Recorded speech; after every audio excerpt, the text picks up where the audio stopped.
Wondering how your mindset affects your life? How to bring more energy into your business and life? Millions of people around the world ask these same questions daily. You are in the right place. Learn practices that will help give your life the meaning and success you've been searching for. Welcome to the Charge Podcast, teaching you how to create habits around real goals every day. Practical life advice from those who made it. Here's your host, Gary Wilbers.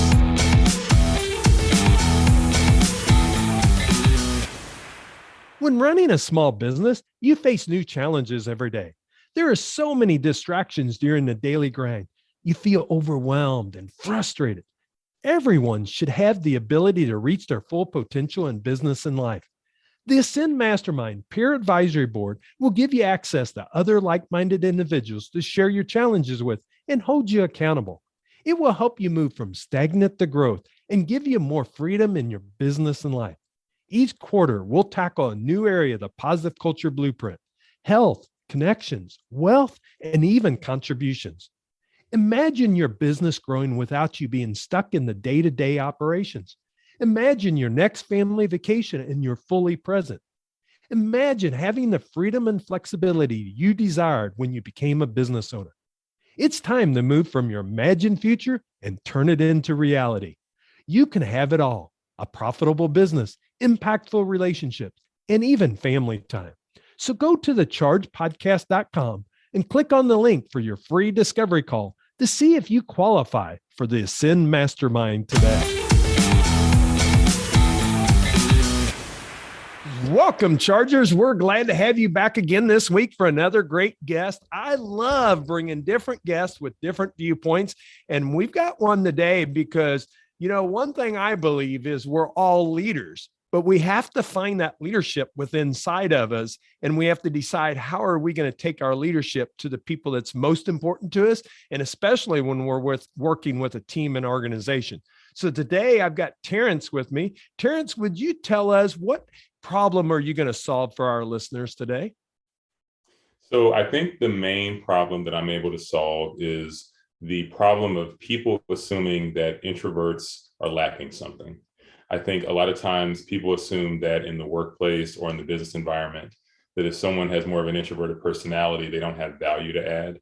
And so the main problem that I solve is to help people that are introverted to understand their strengths, and to help people that are more extroverted to understand how they can better utilize and work with the introvert. So that's the problem I solve. Oh, that's great. That's going to be a great conversation because I know some of us are introverts, and the only thing is we have some of that same capability for leadership that others do, but we have to find that within ourselves. So I'm glad you're going to help us solve that today. What's 3 questions that you'll answer for our listeners as they get into the podcast and they're going to listen to the podcast? What's 3 things that I can ask you that you'll help share with the listeners to be able to solve that problem? Absolutely. So I think one question is, can introverts be effective leaders? That's a big one. I think another one is just breaking a lot of the myths around introversion. So are introverts really quiet? Are introverts shy? Some of those myths, we're going to break those. And then also, what are some of the strengths that introverts have in leadership? Because again, I think a lot of people focus on weaknesses, or they assume they're weaknesses that introverts have. And I think we're going to answer the question of what are some of the strengths that an introvert can bring to a team.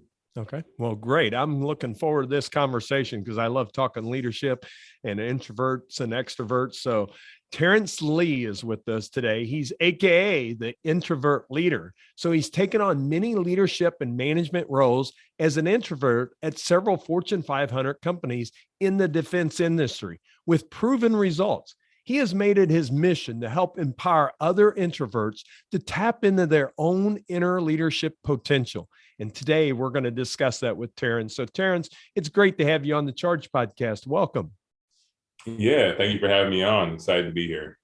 Well, let's just dive right in because we've set up what we're going to talk about. They know that. So what do you think really makes an effective or a good leader as an introvert? What's some of those things for them that makes them that great leader?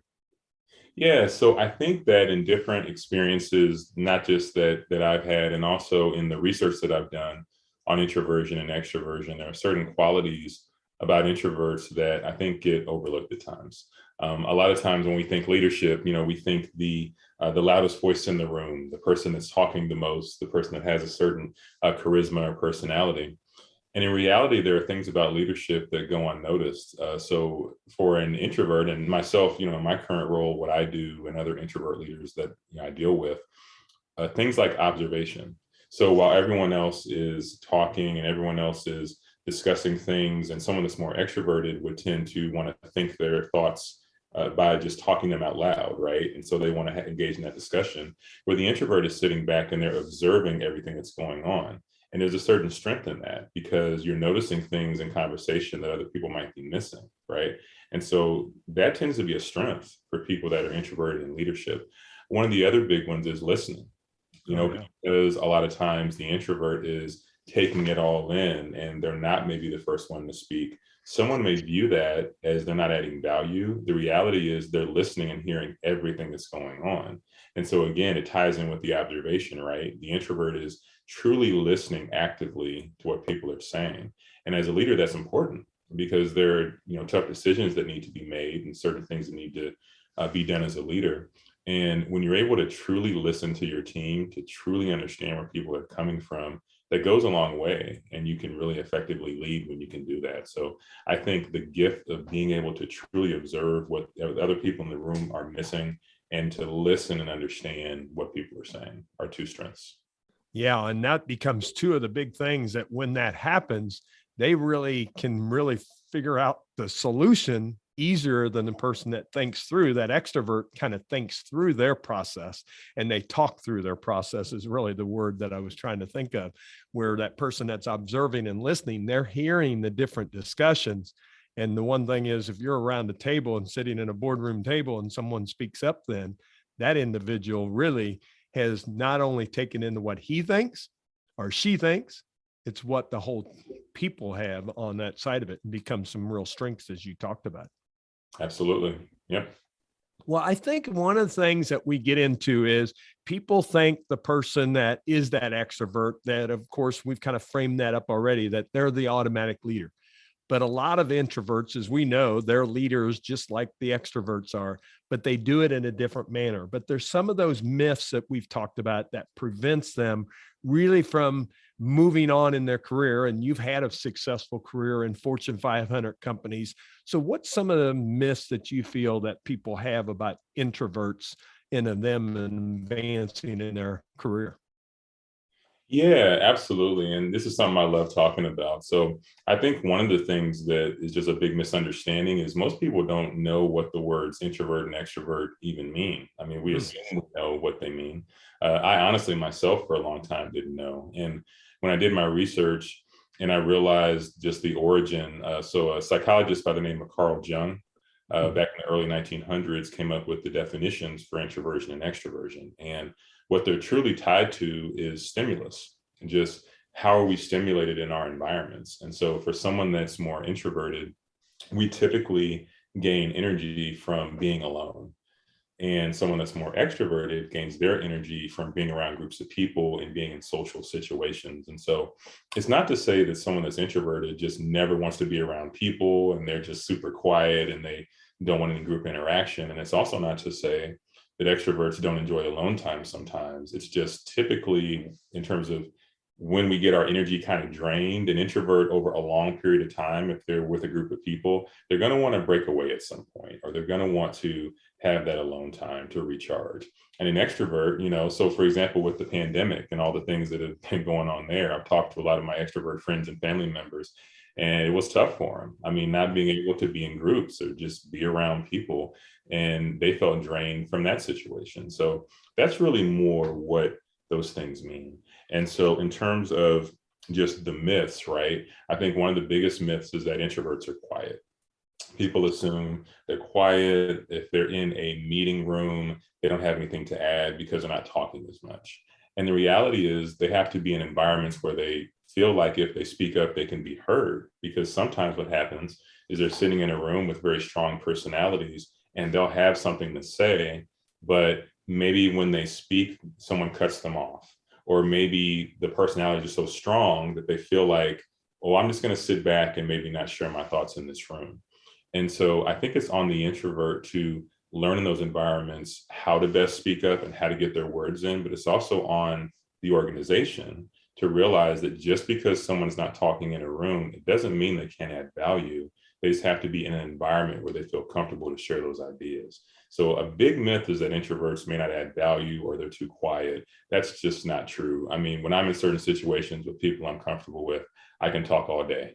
And Yeah. I know other introverts that are the same way. So I think that's a big myth is introverts are quiet. Yeah, I can see that. And, that becomes really important because, again, kind of going back to what we talk about, some of those qualities, they're more observant and listening. They don't want to be the first one up. They will if they need to be. You've stepped into that role in your side of leadership. But the thing is they really are going to observe the room first, and they're going to take it all in. And then, like I said, when they speak, you got to be able to really open it. But that becomes something that is not normal, let's be honest, in a lot of settings in leadership and in meetings. It's really the person that speaks the most, kind of gets heard. And that becomes the real challenge because there has to be that open environment. And kind of interesting, you mentioned Carl Jung, because he is also, I do extended disc, and he's the father of that. Has really created a lot of some of that, the 4 styles that's out there. And it's really all about communication. And in the workplace today, it doesn't matter if it's corporation or small business or what, our greatest challenge is allowing that communication and getting the best out of each individual that's there. And when you do that, of course, then that allows them to grow, and it really helps the company continue to grow. Because if not, the challenge is they're going to find a place that does give them that capability that's there. What have Right. you seen? Can you share maybe kind of a practical example from your side of it? Because you've done this. I was doing some research on you. You had to step up in a very quick method in one of your first early positions, and share kind of how you did it, from what is talking about it. And then we'll come back to some of those strengths and some of the other things that we want to talk about there. I think that may help the audience.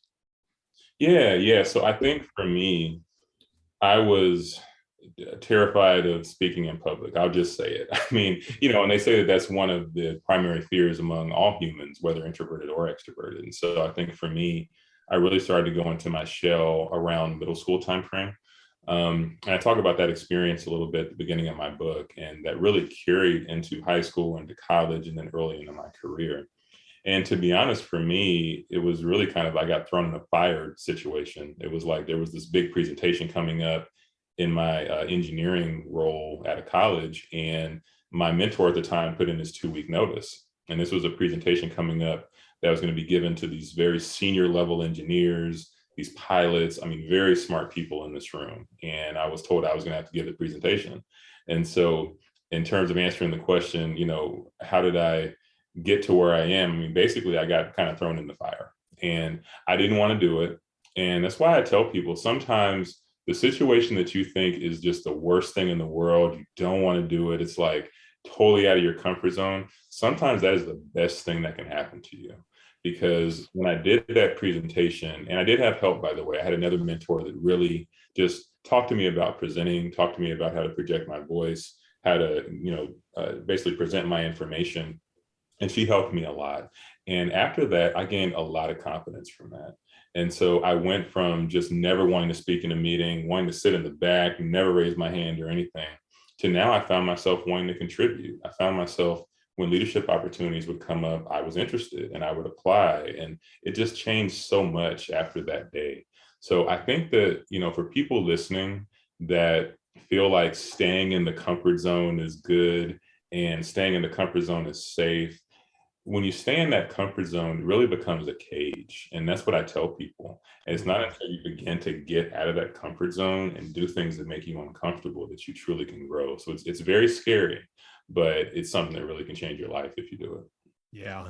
And just like that example of yours is really that kind of springboards you to other things. And that's the one thing I would tell people is I had a farmer employee that reached out to me, and she had a big presentation and was just frightened to death of it because she was more that introvert.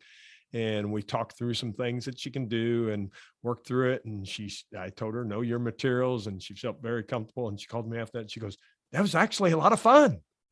Yep. And stuff. And now she's doing it all the time. And, you learn from those things. And that's the key, is realizing when we learn, we grow, and that becomes the really key to life. So I appreciate you sharing that. I just read that in your information, and I thought that helps them put it in perspective, because you're going to have to put yourself out there. And sometimes it won't always be that you're forced to. Instead, you've got to raise your hand and say, I will do this, in that capability, because that's going to grow you as an individual, and your opportunities will grow each and every time that happens. Let's talk a little bit about, we've talked about, what makes introverts good leaders, what, kind of some of the myths and some of those challenges that prevents them. But also, I think there's a lot of strengths, and we know, from your personal experience, there's a lot of strengths that introverts really help a team dynamic and stuff. So what are some of them strengths of introverts that you feel there are? Yeah, so definitely, I think, going back to the listening, being able to truly listen and understand, and a big one that people miss, and the importance of emotional intelligence in leadership. So Yes. IQ is one thing, right? To understand your subject matter, to understand the challenges, and understand, in my industry with, engineering and defense contracts, a lot of very complex technical situations. IQ is one thing, but EQ is something very different. And one thing that it has been shown through research that a lot of introverts possess is a very strong empathy for people. And so, again, that listening, that understanding, that identifying when someone is going through something. In my leadership right now, there are situations where I'll have deadlines that, I'll give to the team, or certain things, and maybe somebody's going through something. Or maybe somebody, I can just tell they're burned out, right? They've just been working extremely hard throughout the week on other tasks. And maybe that's not the person that, I need to give that task to at this time, because they're burned out, right?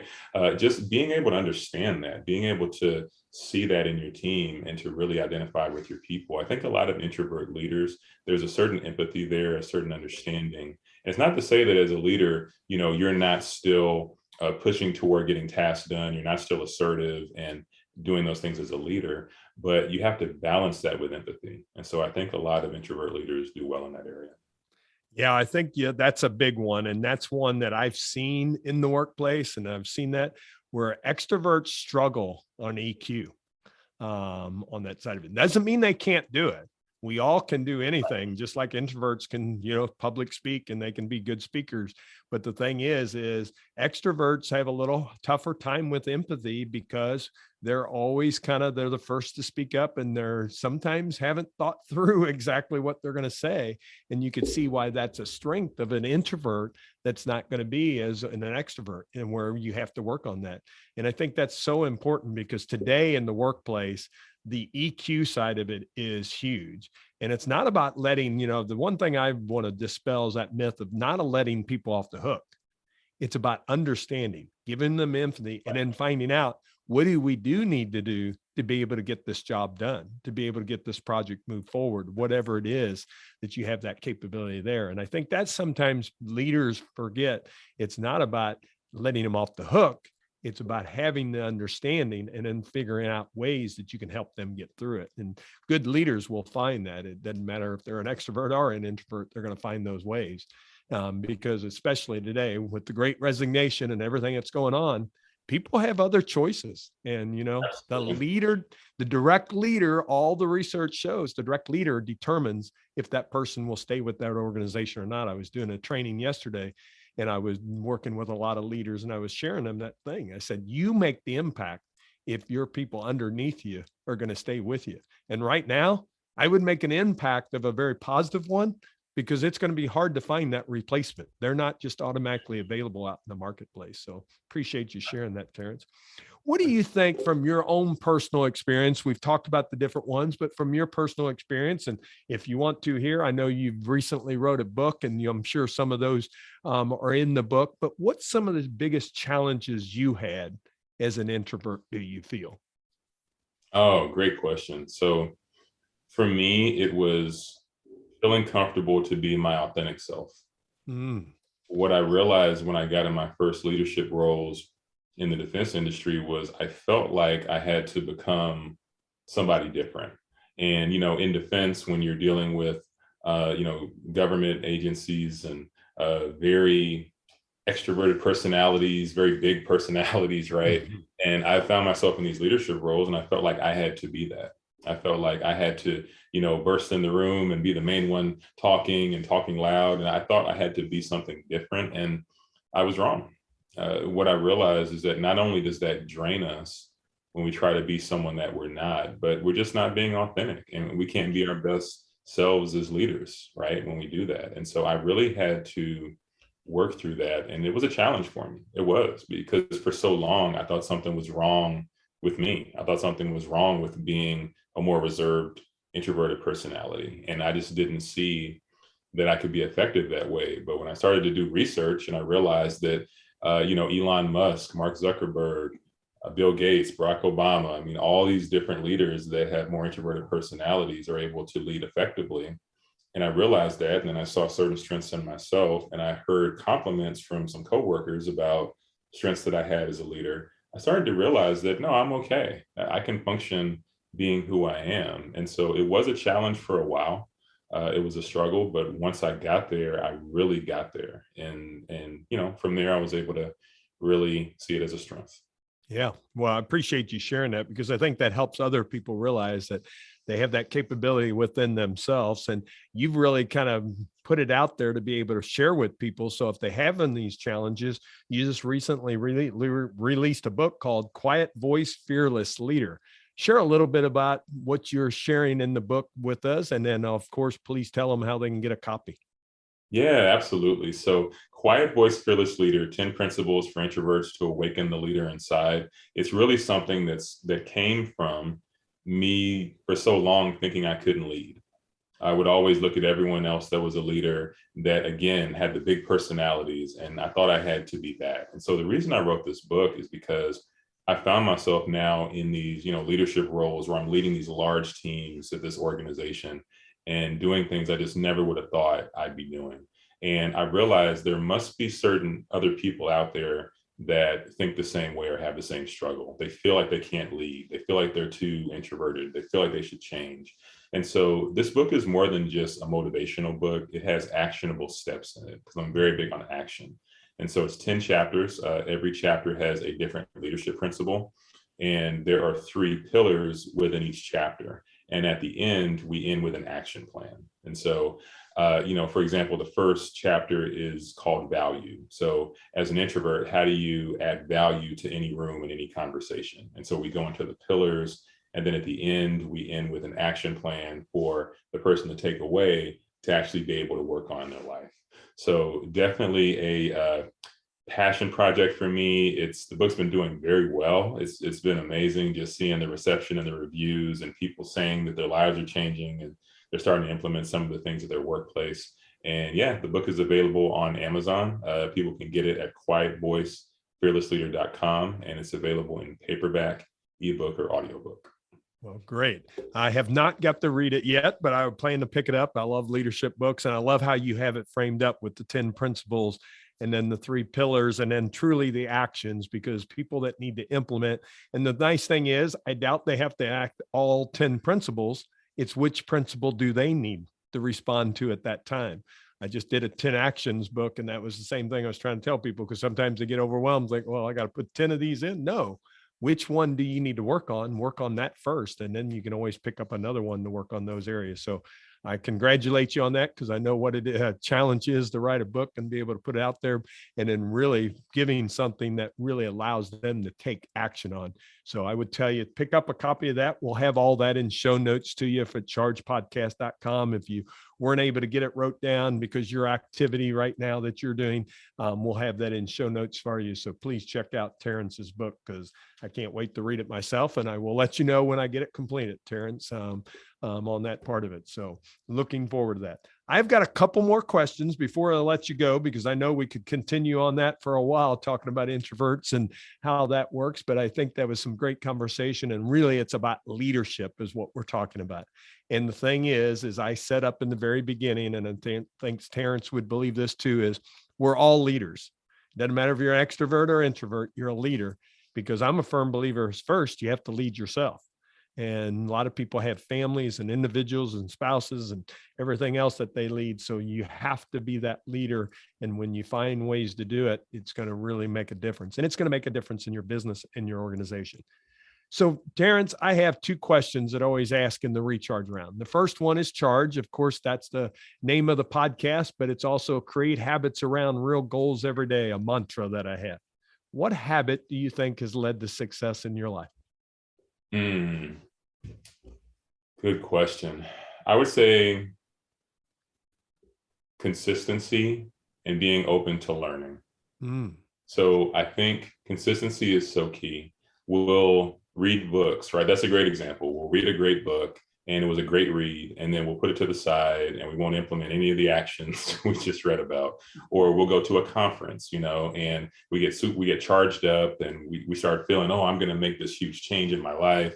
And then within 3 days, we've forgotten all the information, So consistency, like consistently working on leadership, consistently reading leadership books. I read multiple leadership books every year, and consistently doing it, and not just getting these bursts of energy and getting pumped up and then doing nothing with it. I think that's very key. And being open to learning, realizing that you don't know everything. That's been one thing for me. I am a lifelong learner. I'm very big on realizing what I don't know. And once I realize I don't know it, I am adamant about wanting to know it and wanting to grow in that way. So I think it's very key for all leaders to just stay open to learning, to never feel like we know it all. And just be open that way. Yeah, I think that open to learning is a big one. I just spoke to a collegiate entrepreneurs organization last week.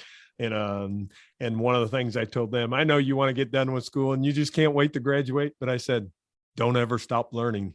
Because if you stop learning, the world's changing fast. And what I've seen in 30 years in my lifetime in business, it's totally changed from what we started out with. And what's going to change for them in the next 30 years, it's going to be even at probably a more rapid pace. So keep learning. That's a great philosophy. Now, we all wish we had a do-over. Of course, we don't get them in life, but there's something that we would like to change if we had that do-over. Can you think of, if you had a do-over in your life, it could be personal or professional, on that side of it, what would it be for you?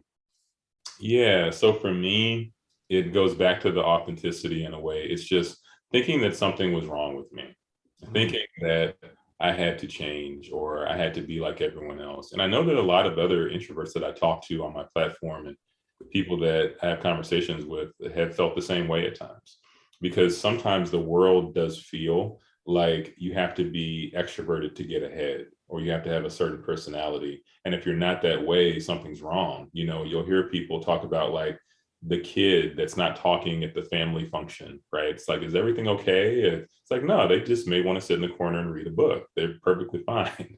And for a long time, I felt like I had to change or be something else. And that was a mistake. And I really wish, going back, that at the time I would have had the confidence to just stand in who I was, to know that everything was okay. There was nothing wrong. It's just, I had a different personality from other people, and there were strengths in that personality. And so, if I had one do-over, I would say that was one, because for a long time, I really lacked some self-confidence because of that. And it caused me to not take certain opportunities, not do certain things that I could have done. So yeah, I think that's one do-over I would have. Well, Terrance, I'm glad you found that inner voice, and you can tell just from the conversation, and Terrance and I can see each other because we're on Zoom. It always helps us kind of with the communicating, and I can tell he is very much himself and in his world, and what you're sharing with the world. I just truly congratulate you, and thank you so much for joining us here on the Charge Podcast. Yeah, thank you for having me. This has been an awesome conversation, and I really appreciate it. And remember, check out his website. That's quietvoicefearlessleader.com. We'll have that in show notes, as well as check out his book, Quiet Voice, Fearless Leader. So make sure you check that out. You can get that on Amazon. He also has, a lot of people likes the Audible side, so he has it that you can get it that way. So make sure you check that out. I think you will really appreciate that. And for some of us that think we're an introvert, we need to learn strategies, and that's what he's giving us. And that's what we wanted to share in this podcast, because as leaders, there's introverts and there's extroverts. And we've got to learn from that each and every day. The one thing that I wrote down multiple things, but the one thing I want to leave you with today when I leave you is this message that Terrance gave us. And he kind of came back to it at the end, but he said it earlier too. You said, feeling comfortable being your authentic self. I want you to think about that.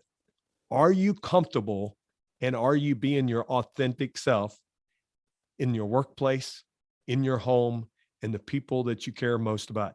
Maybe personally you do, but are you doing that professionally also? And I would challenge you to really think of that because, people are tired of the facade that people put up.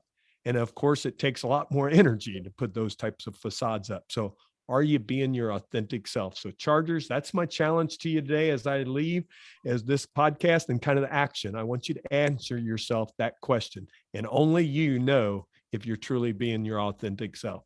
Come back next week and we'll have another great guest. Make sure you check those show notes at chargepodcast.com. This is one of those podcasts, folks, that you want to share with 3 other people. So remember, on your podcast app, you hit those 3 little dots. You can go down to share episode. Send this to 3 people, maybe 3 of your friends. And I don't care if they're introverted or extroverted. This will be a great conversation for them to hear. Thanks for joining us, Chargers. Make it a great day.